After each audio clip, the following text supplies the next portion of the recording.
all very interesting because at the same time, the state of Hawaii has quite a beautiful constitution, as well as if you read the sacred words and documents of the United States government, our Declaration of Independence is a beautiful document.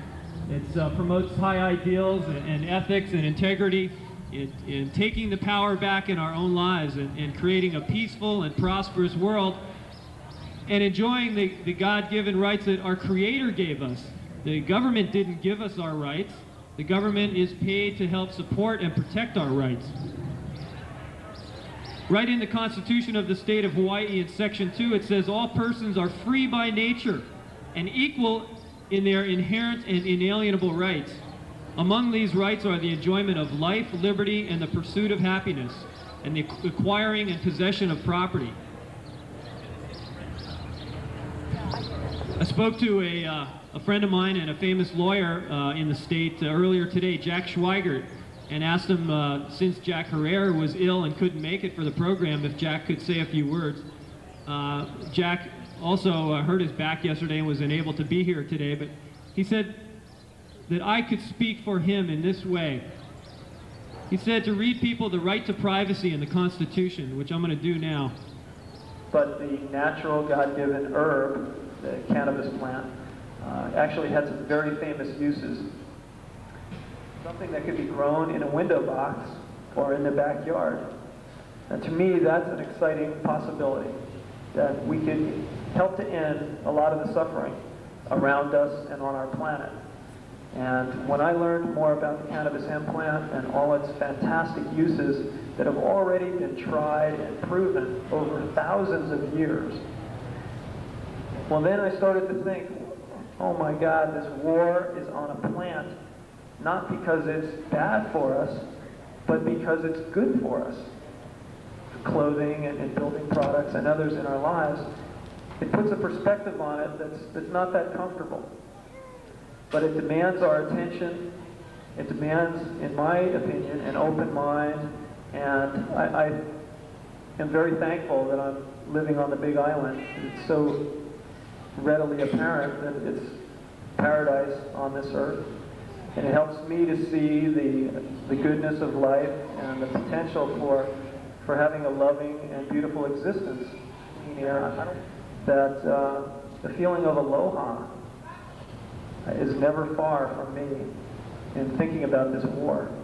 I want to put the idea of aloha into the war on marijuana to create the hemp solution. And that's where the word pakaloha comes from.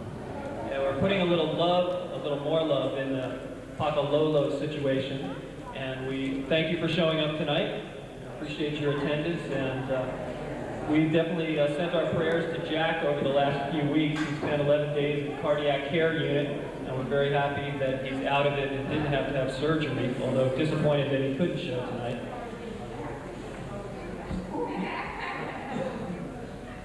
My goal, my intention, and my prayer is to shed enough light on this situation to create a whole brand new understanding as to what this plant is about and what its purpose is on our earth.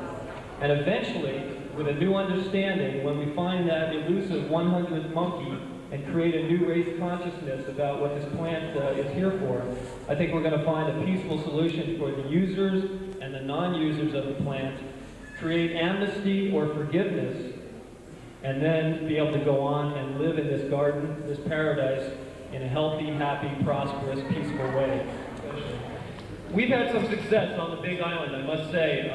We have about a half a dozen people that we've been able to get the hemp information to and to build their centers, to build their mana, to build their personal power, so that in a spiritual sense of themselves, so that they weren't afraid and ashamed and all feeling guilty and hungover because of the marijuana charges against them.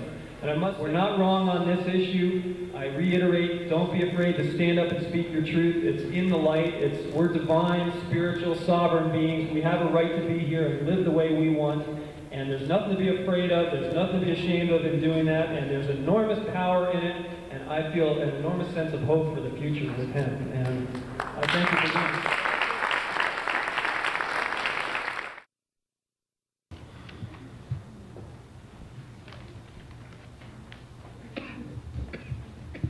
Good morning, everyone. And welcome to and congratulations to the new council members. Pakaloha. One major point which I'd like you to think about: on God's green earth, there is no such thing as an illegal plant. Never was, never will be. We come here today not as traditional warriors, although a war has been declared on us. We fight with heart and with spirit, with education, with research. We educate and enlighten. We do not commit any acts of violence. We're some of the people who love hemp. Some of us wear it, eat it, smoke it, use it in many ways in our daily lives. Nature, spirit, or God blesses our very natural activities. And we think that when you fully understand the value of the hemp plant in your personal history and our collective history, that you too will come to love it.